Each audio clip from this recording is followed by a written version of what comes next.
Hi, this is Melissa Newcomb. This is my Module 11 case study, Attendance Matters. This is a summary of our case study. Mr. Rhodes is a first-year principal serving in a suburban community, and he is asked by the superintendent to improve Golden Oaks High School's attendance records. The high school used to have high attendance rates, but in the past few years, the attendance rate has dropped. Mr. Rhodes identifies 5 students with low attendance in his preliminary investigation. All 5 of these students are missing school for various reasons, some with parental communication and teacher-approved absences, even though school policy states that reasons other than the state exemptions of illness, death, inclement weather, and death in the immediate family must be prior approved by the principal. Here's our cast of characters for the case study. We have Mr. Rhodes. Again, he's a first-year principal in a suburban high school. His high school allows for many school opportunities with sports and clubs. It's made up of middle-income families mostly, but it has become more diverse in culture in recent years. He, again, identifies 5 students with severe absences. There are the teachers. They have a low turnover rate. They have 10 plus years experience, most of them, and they are the ones who have approved the absences of the 5 identified students. There's Dr. Newman. He's the superintendent. He has informed Mr. Rhodes of absence problems and asked him to help improve the absence rate. There's an athletic director, and he's served 10 years in the school and he's won 5 state championships. He makes a special request for an absence for a football player named John. There's the school board. Their rules are aligned with the state law concerning absences. Continuing on, these are our 5 identified students. There's Karen. She's an 11th grade student, an AB student, National Honor Society. Her work has been slipping, and she got married in August. She misses Mondays and Fridays, and she's failed to take a midterm. Her situation is unique because her parents have requested to meet with teachers, but do they really have legal rights now that their daughter is married? There's Tyrone. He's a 10th grade student. He's in the honors program. He's missed 14 days in the first semester. He's had parent permission to travel to DC and to Canada, and the teachers have approved his absences. There's Christina. She's a 9th grade student. She's missed 4 days in a row for 3 different weeks. She's had permission forms signed by a church minister, and it's been teacher approved. Carl is in the 10th grade. He's in a vocational program in the PM and he's in regular classes in the AM. He's randomly missed days.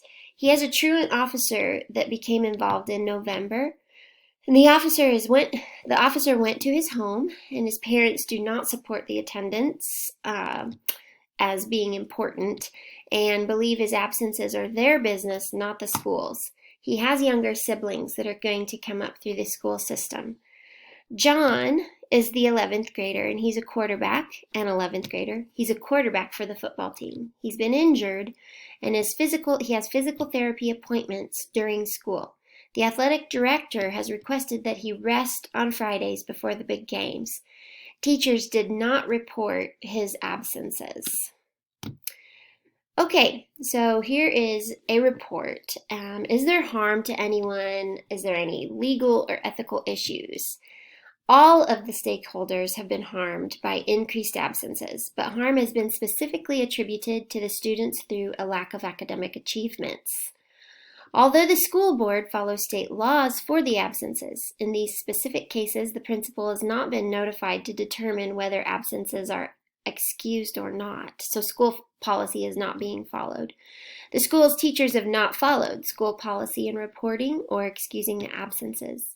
Based on the 1944 ruling of Prince versus Massachusetts, the courts ruled that the school has claim over the parents when the parents fail the welfare of their children when looking at school attendance. Excuse me. This ruling is legally governed by parens patriae, a common law principle that grants the state's rights to defend the welfare of the child. Despite this ruling, is it ethical to go against the parents' care of the child? So let's summarize in one single sentence what's happening in our case study. Mr. Rhodes must determine the best way to move forward, encouraging the school community and all stakeholders to value school attendance and follow school policy, strengthening all students' levels of success. Here's the facts about people and place and the program. People, we know why Tyrone, Christina, Carl, and John are missing school, but we do not really know why Karen has missed. Remember, Karen's the one who recently became married. And it seems that Tyrone's parents have good intentions in taking the opportunity to educate their son with travel, and that Carl's parents are not supportive of education. Karen's parents want to communicate with the school. The school board wants to see an increase in attendance. We know that the teachers and the athletic director may not have been informed through previous administration of school policy, that could be a possibility. Place. We know Golden Oaks High School is in a suburban area and cultural diversity is increasing. We know that parents commute several hours a day for work and have less time to concern themselves with school. As far as the program goes, we know that there are many opportunities for students to become involved through activities, and we know that Golden Oaks High School has honors programs, vocational programs, National Honor Society, and strong athletic programs. Priority. What is the priority? Mr. Rhodes has a critical decision to make. His decisions will affect all stakeholders. The decision carries the potential to anger teachers, anger parents, and ultimately could cause harm to the students, creating an educational community that continues to devalue school attendance.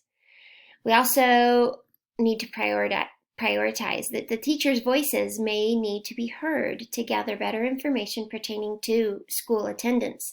They may feel overwhelmed in other areas and not believe that improving school attendance really matters. They may not buy into that. We also know, or should prioritize, that parent voices may need to be investigated more thoroughly through a survey. They may not be aware of the data showing that attendance truly does matter and can determine the child's educational success. Based on these ideas, I believe that Mr. Rhodes can move forward with several options. So let's take a look at those. Option number 1, wave a white flag. Mr. Rhodes could decide to do nothing and just ignore the situation. This option's never healthy for anyone involved. This harms everyone involved in multiple ways, but ultimately could cause a continuous decline in attendance and creates a cultural norm stating school's not important.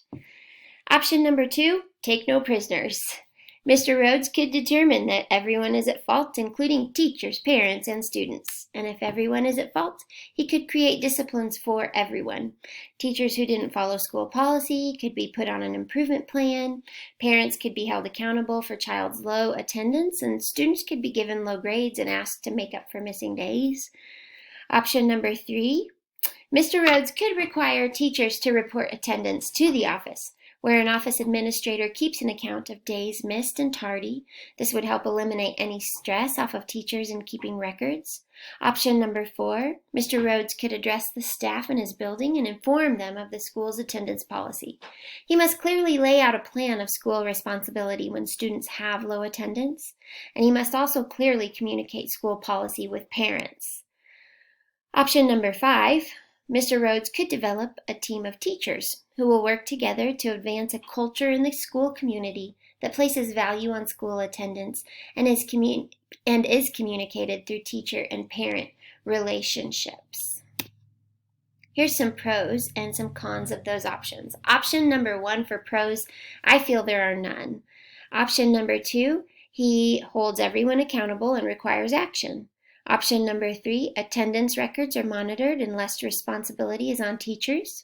Option number 4, the teachers and the parents are informed of school policy and a plan of action is set in place.